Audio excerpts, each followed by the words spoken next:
Riders over 50 aren't slowing down. They're just done pretending a race crouch feels good after 90 minutes. 6 bikes here fix that without turning you into a parade float, and the last one costs less than most people spend on a used car.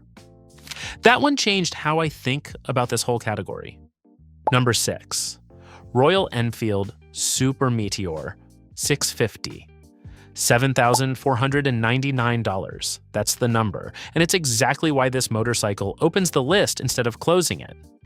For that price, you get a 648cc parallel twin engine, genuine steel fenders, and a chassis developed with input from Harris Performance.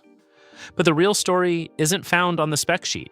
It's how this motorcycle feels the moment you climb aboard. The handlebars naturally come toward the rider. The foot pegs are positioned forward, but not so far that they force your lower back into an uncomfortable stretch. And the seat sits just 29 inches from the ground, wide, supportive, and comfortable enough to feel more like an armchair than a motorcycle seat. If your knees have started protesting taller motorcycles, this one never asks you to make compromises.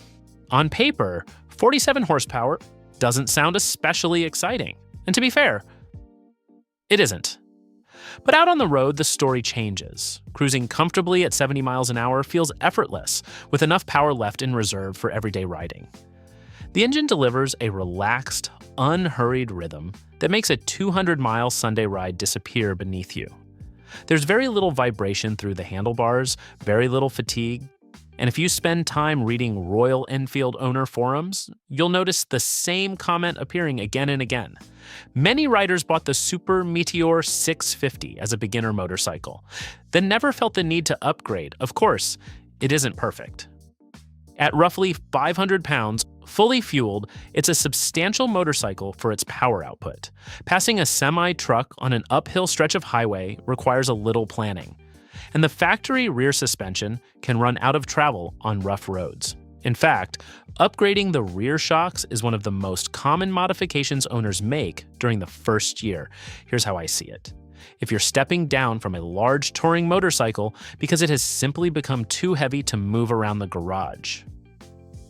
The Super Meteor 650 offers one of the smoothest transitions in motorcycling. Compare it with something like a Harley Davidson Softail standard, and you'll find both motorcycles serve a similar purpose. The difference is that the Harley typically costs roughly twice as much.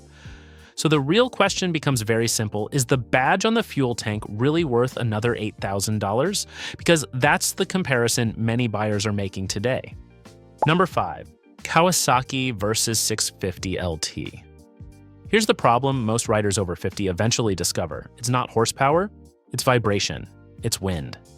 After 2 hours of constant highway buffeting, your neck is stiff, your shoulders ache, and you have a headache. No amount of extra horsepower fixes that. The Kawasaki Versys 650 LT was designed to solve exactly that problem. It comes with a tall adjustable windscreen, wide upright handlebars, handguards as standard, and factory saddlebags included in the price. All of that for around $10,199. And those saddlebags aren't expensive accessories you have to add later. They're included. That alone makes the Versys stand out in terms of value. But the real selling point is the riding position. Your back stays upright, your knees remain in a natural, comfortable position, and the long travel suspension smooths out rough county roads so effectively that many bumps simply disappear beneath you. Talk to riders who switched from sport touring motorcycles and you'll hear the same story. A little less speed, far less fatigue, and many more miles covered by the end of the day. Power comes from Kawasaki's proven 649 cubic centimeters parallel twin engine, producing around 66 horsepower. It delivers smooth, usable torque from roughly 3,000 revolutions per minute. That means fewer gear changes in traffic and relaxed cruising on the highway. Yes, it's an older engine design. Kawasaki hasn't changed it dramatically in years, but that's exactly why it has earned such a strong reputation for reliability. Of course, it isn't perfect. The factory seat is comfortable enough for about 90 minutes. After that, many riders start looking for an upgrade. Fortunately, the aftermarket offers excellent replacements, and budgeting around $300 for a better seat is money well spent. Taller riders may also notice some wind turbulence around helmet height until they adjust the windscreen to suit their height. So, would I spend my own money on one? Honestly, yes. Compared with Suzuki's V-Strom 650, the Versys gives up a little personality but rewards you with noticeably greater comfort. And if your goal is covering long distances without feeling exhausted at the end of the day, that's a trade I'd happily make. If you've taken a long trip on a Versys 650, let us know in the comments, because the owners of these motorcycles are some of the most loyal riders you'll ever meet. And if you're enjoying this breakdown so far, don't forget to hit the like button. It genuinely helps the channel. Number 4. Honda Rebel 1100 DCT. A rider at my local dealership was 61 years old. He'd already gone through 2 knee replacements. After dropping his Street Glide twice in his own driveway, he decided it was time for a change. He bought a Honda Rebel 1100 DCT instead. 6 months later, he told me he was riding more than he had in the previous 10 years. That's the difference this motorcycle can make. This is the Rebel 1100 with Honda's dual-clutch transmission, no clutch lever, no manual shifting unless you want it. And before anyone rushes to the comments, no, this isn't a scooter. Power comes from the same 1084cc parallel twin found in Honda's Africa Twin. It produces around 87 horsepower and delivers strong, effortless acceleration the moment you open the throttle. For riders living with arthritis, wrist pain, or the frustration of constant stop-and-go traffic, removing the clutch isn't a gimmick. It's the difference between continuing to ride or giving up riding altogether. The seat sits at around 27.5 inches from the ground. That allows most riders to place both feet flat at every stoplight. And for anyone who's experienced a low-speed tip-over, that confidence is worth far more than another 10 horsepower.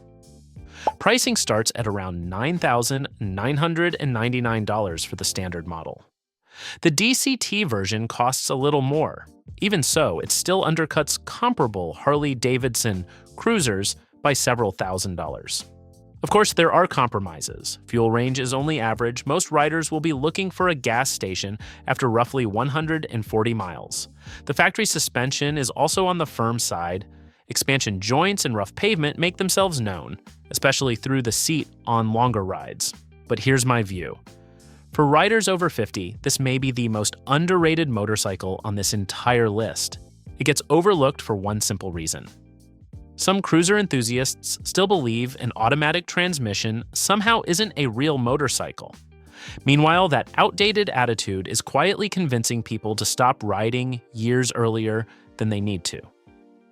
The Rebel 1100 DCT proves there's another way, and if the last motorcycle was all about removing effort, the next one is about adding capability without adding discomfort.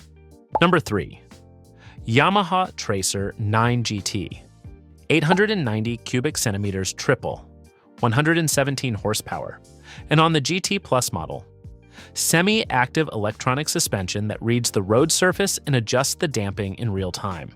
Those specifications matter for one important reason. Semi-active suspension is one of the biggest comfort upgrades you can have on a motorcycle. It automatically firms up under braking, softens over broken pavement, and constantly adapts to changing road conditions. The result is remarkable. A 400-mile ride simply doesn't feel like a 400-mile ride. Many riders who have undergone spinal fusion surgery or deal with chronic lower back pain describe this suspension system almost like medical equipment. That's how much of a difference it makes. The riding position is equally well thought out. You get an upright seating position, an adjustable windscreen, adjustable handlebars, factory heated grips, and cruise control as standard equipment. At around $15,499, that's an impressive package, especially when a similarly equipped BMW often costs well over $20,000. Then there's the engine. Yamaha's 890 cubic centimeters cross-plane triple deserves special mention. It produces a distinctive growl through the mid-range that no parallel twin can quite match. More importantly, it delivers strong, effortless acceleration whenever you need it. Merging onto a busy interstate becomes almost effortless. Of course, there are a few compromises. This is still a sport touring motorcycle. The handlebars sit lower than those on a Kawasaki Versys. The foot pegs are positioned higher, and riders with limited hip mobility may find the riding position uncomfortable on longer journeys. If that's a concern, take a test ride of at least 30 minutes before making your decision. Personally, I wouldn't include this motorcycle on the list simply because it's fast. It's here because Yamaha designed comfort into the motorcycle from the very beginning. It isn't something added later through aftermarket accessories. Compare it with Kawasaki's Ninja 1000 SX, and you'll find similar performance. But the Yamaha answers with better wind protection, more practical luggage, and outstanding long-distance comfort for roughly the same money. Now, we're down to the final two motorcycles, and one of them is the bike I genuinely spend my own money on. Surprisingly, it's not the most expensive one. It's not the most expensive. Number 2, BMW R 1300 RT. Most people assume the BMW R 1300 RT is a motorcycle built only for retired highway patrol officers. And that assumption has probably cost a lot of riders thousands of comfortable miles. Let's start with the feature that makes this motorcycle so easy to manage. The Boxer twin engine sits flat across the frame. That keeps the weight low, close to your ankles instead of high above the chassis. On paper, the RT weighs roughly 600 pounds. But the moment you roll it out of the garage, it feels dramatically lighter than many touring motorcycles in the same class. That's because the weight is carried low. For riders who worry about balance at walking speed or in parking lots, that low center of gravity is one of the RT's biggest advantages. Then there's the comfort. The electrically adjustable windscreen can be raised or lowered while you're riding. The seat is both heated and height adjustable, and the large fairing creates a genuine pocket of calm air around the rider. After a 300-mile day, you arrive feeling refreshed instead of windblown and exhausted. That makes a much bigger difference than many people realize. Power comes from BMW's 1,300 cubic centimeters Boxer twin, producing around 145 horsepower. Yes, it's powerful. But what really matters is the torque. Roll on the throttle in almost any gear and the motorcycle simply surges forward. No frantic downshifts, no searching for the perfect gear, just smooth, effortless acceleration. Of course, there are compromises. The biggest one is the price. The BMW R 1300 RT starts at around $23,500. And once you begin adding optional equipment, it's very easy for the final price to climb beyond $27,000. Routine servicing also isn't inexpensive. And BMW's sophisticated electronics, while incredibly capable, are often discussed at length by owners because they add complexity over the long term. Here's my honest opinion. If your priority is covering huge distances while still enjoying a twisty mountain road along the way, this may be the finest touring motorcycle on this list. Compare it with Honda's Goldwing. The Goldwing offers unmatched luxury, but the BMW feels lighter, sharper, and much less intimidating when maneuvering through parking lots or city traffic. If someone had the budget for a premium touring motorcycle but didn't want to ride something that felt the size of a small car, the BMW R 1300 RT would be one of my first recommendations. If you're enjoying straightforward motorcycle reviews without endless spec sheet reading, don't forget to subscribe, because from this point on, the motorcycles only get more expensive and, surprisingly, much harder to argue against. Number 1. Honda Goldwing Tour DCT. Imagine loading a motorcycle with a passenger, 2 weeks worth of luggage, and setting off on an 1,100-mile interstate journey. Then imagine the worst part of the entire day being the coffee at the gas station. That's the Honda Goldwing Tour DCT. It comes equipped with air-adjustable rear suspension, heated seats for both rider and passenger, a genuine 7-speed automatic dual-clutch transmission, and Honda's remarkable double wishbone front suspension. That last feature is the engineering masterpiece most people never notice. But everyone feels, because the front suspension separates braking forces from steering. The motorcycle stays remarkably stable under hard braking. The front end doesn't dive. Your wrists don't take the impact. your shoulders stay relaxed, and after a full day in the saddle, your body feels noticeably less fatigued. Power comes from Honda's legendary 1800cc flat 6 engine. It's unbelievably smooth. Vibration is almost non-existent, and over thousands of miles, that's exactly what makes the difference. Because vibration, not horsepower, is what slowly wears riders down over the years. It's no coincidence that riders in their 70s are still crossing entire countries on gold wings. The owner community remains one of the strongest in motorcycling for exactly that reason. Now for the honest part, this motorcycle weighs roughly 833 pounds. If you aren't completely comfortable holding that weight at a stoplight or on a slight incline, this simply isn't the right motorcycle. No amount of enthusiasm changes physics. The Gold Wing Tour DCT also starts at around $29,500. That's a serious investment. But it includes one feature that quickly changes from a luxury into a necessity: reverse gear. It comes standard on the DCT model. At first, it sounds like something you could live without, until you have to back an 800-pound touring motorcycle up a sloped driveway. Then you wonder how you ever managed without it. So, is it worth nearly $30,000 if you ride 10,000 miles a year with a passenger? Absolutely. Very few motorcycles can match the Gold Wing's combination of comfort, refinement, and long-distance capability. But if you only ride once or twice a month, it's an enormous amount of motorcycle sitting in the garage. And that's the honest answer. Comfort after 50 comes down to three things: seat height you trust, wind you don't fight, and controls that don't hurt. If I had to pick one, it's the Rebel 1100 DCT. Not the fastest, not the fanciest, but it removes every excuse for leaving the bike parked. Which of these 6 would you actually put your money on?